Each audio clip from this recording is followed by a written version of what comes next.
Welcome to RK classes. Math की continued series में हम आपके साथ चैप्टर 9 को कंक्लूड कर चुके हैं। जितने क्वेश्चंस उसमें कराए हैं that are enough to crack the exam and get good score. आज जो चैप्टर स्टार्ट करने लगा हूं वो है चैप्टर 1 रियल नंबर।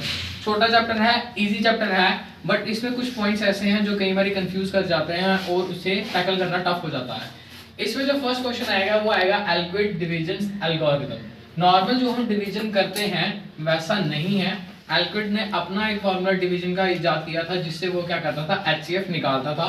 हमें उसी के अकॉर्डिंग क्वेश्चन को फ्रेम करना है। देखते हैं, पहले हम नॉर्मल डिवीजन को कैरी करते हैं कि नॉर्मल डिवीजन हम कैसे करते हैं, और उसी के कंपैरिजन में हम क्या करेंगे, एल्क्विड का डिवीजन देखेंगे। दोनों का डिफरेंस के बाद क्लियर हो जाएगा कि दोनों के डिवीजन में क्या फर्क है। फॉर एग्जाम्पल हमें करना हो 21 डिवाइडेड बाय 4, तो हम क्या करते हैं 21 यहाँ लिखते हैं, 4 5 20 और जो 1 बचता है इसे रिमाइंडर दे देते हैं। यहाँ तक यह है नॉर्मल डिवीजन। अगर फर्दर सॉल्व करना हो तो पॉइंट लगा के भी किया जा सकता है। बट जब बारी आती है एल्क्विड डिवीजन की, तो इसे कैसे कैरी करके करता था वो, 21 को अंदर रखेगा, 4 को बाहर रखेगा, 4 5 20, पीछे बचा 1। ये 1 के बाद वो फर्दर एक और डिवीजन कैरी करता था, जिसको वो पहले डिवीजन में रखा था उसको वो डाल देता था डिवाइड करने के लिए। अब 1 4 4 और यहाँ पे आके इसका रिमाइंडर 0 बचा और यहाँ पे खत्म हो गया। और जिस पॉइंट पे इसका डिवीजन में 0 आता था उसको वो क्या रखता था, HCF = 1। नॉर्मल डिवीजन जो हम मैथ में करते हैं वैसे आती है, 1 रिमाइंडर पे खत्म हो जाती है। बट एल्क्विड के अकॉर्डिंग जब डिवीजन में रिमाइंडर बचता है उसके बाद उस डिवीजन को फर्दर कैरी किया जाता है और जिससे आप पहले डिवाइड कर रहे थे उसको अंदर डाल दिया जाता है to make it divided by the remainder. Further भी अगर रिमाइंडर बचता है तो इसी मेथड से आगे कैरी फॉरवर्ड करना है। ये एक एग्जांपल थी जिससे मैंने आपको दोनों डिवीजन्स में डिफरेंस बता दिया। अब हम इसी मेथड से बुक के क्वेश्चन सॉल्व करेंगे। अब हम आपके साथ डिस्कस करेंगे एक्सरसाइज 1.1 के फर्स्ट क्वेश्चन का फर्स्ट पार्ट। इसमें लिखा हुआ है बाय एल्क्विड डिवीजन एल्गोरिथम हमें HCF फाइंड आउट करना है। HCF means highest common factor 135 और 225 से। अब क्वेश्चन अराइज होता है कि ब्रैकेट के अंदर किसे रखना है और बाहर किसे रखना है। उसमें हम अपना नॉर्मल डिवीजन का रूल फॉलो करेंगे, बड़ी वाली वैल्यू अंदर और छोटी वाली वैल्यू बाहर। फर्स्ट स्टेप नॉर्मल डिवीजन की तरह होता है। अगर मैं 135 को 2 से करूं, ये बन जाएगा 270, तो इससे बड़ा हो रहा है तो 1 से करूंगा। 1 135, 5 में से 5 कटा 0, ये आ गया हमारे पास 13 14 15 16 17 18 19 21 20 21 22 90। यहाँ से गेम स्टार्ट होता है। रिमाइंडर बचने के बाद जिससे आपने पहले डिवाइड किया वो जंप करके ब्रैकेट के अंदर आ जाएगा।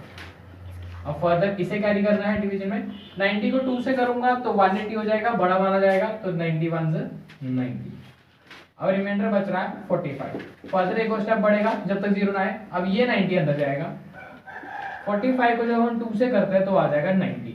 यहाँ पे आगे रिमाइंडर बच रहा है 0, तो ये जो 45 है जिससे 0 पे पहुंचाया है एल्क्विड के अकॉर्डिंग ये उसका HCF माना। तो ये था फर्स्ट पार्ट जो मैंने आपके साथ डिस्कस किया। सबसे पहले ब्रैकेट के अंदर रखा बड़ी वैल्यू को और छोटी वैल्यू को बाहर। इसको 2 से मल्टीप्लाई करेंगे तो बड़ा हो जाएगा, जैसे डिवीजन में देखते हैं बड़ी वैल्यू नहीं लिखते। तो 1 से किया तो 135, रिड्यूस किया आ गया 90।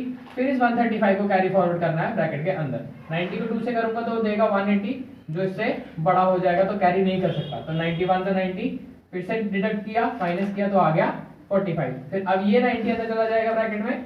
फिर 45 को 2 से मल्टीप्लाई किया तो डायरेक्ट 90 आ गया, रिमाइंडर बच रहा 0। और जिस पॉइंट पे जिससे डिवाइड करने पे 0 आएगा वो आपका क्या बन जाएगा, HCF। तो ये था एल्क्विड का डिवीजन एल्गोरिथम जिससे वो HCF हमें फाइंड आउट करने को बोलता था। अब हम आपके साथ डिस्कस करेंगे इसका पार्ट नंबर 3 जो काफी ज्यादा रिपीटेड है, एग्जाम्स में पूछा जाता है और पिछले से पिछली बार ये 3 नंबर का पूछा गया था। लिखा हुआ है find the HCF of 867 and 255। सबसे पहले बड़ी वैल्यू को ब्रैकेट के अंदर डिवीजन के और 255 को बाहर। अगर 255 को 1 से करते हैं तो 255 आएगा, 2 से करेंगे तो 510, 3 से करेंगे तो 765 और 4 से करेंगे तो 1024। 4 वाला तो यूज नहीं कर सकते क्योंकि ये बड़ा हो जाएगा डिवीजन वाले मेथड के हिसाब से। हम इसको उठाते हैं, 3 से मल्टीप्लाई करेंगे 765, यहाँ से बच रहा है 2, यहाँ से बच रहा है 0, यहाँ से बच रहा है 1। 255 चला जाएगा क्योंकि जिससे डिवाइड किया था वो फर्दर फिर से डिवीजन में चला जाएगा। अब 102 को अगर 2 से करते हैं ये बनता है 204, 102 को 3 से करते हैं तो बन जाएगा 306। बट 306 बड़ा हो जाएगा तो हम इसको यूज करेंगे 1044 को। 2 से करेंगे 204, यहाँ से बचा 1, यहाँ से बचा 5। अब डिवीजन में किसको रखा जाएगा? जो पहले डिवाइड करवा रहा था, 102। 51 को अगर 2 से मल्टीप्लाई करेंगे तो 102 आ जाएगा, तो रिमाइंडर इस बार बच के आ रहा है 0। और जिस केस में जिस स्टेप पे रिमाइंडर 0 आ जाता है, जो कि 51 के केस में इस बार हुआ है, तो इसको क्या लिख लेंगे? HCF is equal to 51। तो 2 पार्ट्स मैंने आपके साथ डिस्कस कर दिए हैं। थर्ड पार्ट में आपको होमवर्क देके जा रहा हूँ, वो है 196 एंड 138220। ये सेकंड पार्ट है इसका, जो मैं आपको एज ए होमवर्क देके जा रहा हूँ। कल हम यहीं से स्टार्ट करेंगे। आप सबसे एक ही रिक्वेस्ट है, चैनल को ज़्यादा से ज़्यादा शेयर कीजिए और सब्सक्राइब कीजिए। And thanks for watching.